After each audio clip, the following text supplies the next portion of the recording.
I'm here. I'm alive. Today I feel an array of emotions and thoughts going through my body. Mostly just frustration and anger, which are both kin to each other, but and at the same time there's a significant amount of optimism for our people.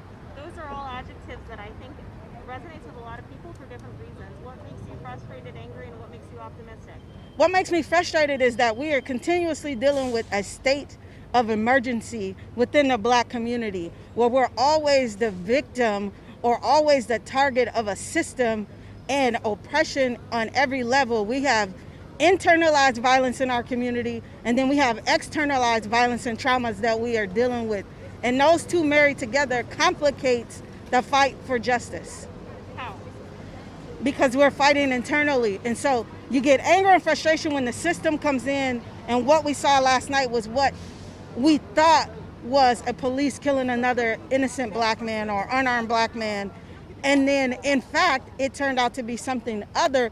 But what historically we've witnessed is that the police have been those victimizers. And so there was a lack of trust in the two communities, which resulted in the energies of anger and frustration of our young people, of the world kind of coming out last night. Do you feel like that it was hit another kind of boiling point last night because of this repeated trauma? It's not just the trauma, it's the repeated trauma, isn't it? It's certainly, last night was just really a glimpse into what we know is inevitably possibly coming down the timeline here. We know that we are sitting with boiling water waiting to tip the top off. We're waiting for an explosion. And so last night was merely a glimpse of that, because the mobilization of what happened and how fast that word spread on social media and through phone calls to get people downtown, because what they thought was, again, another thing that we have to continuously go through.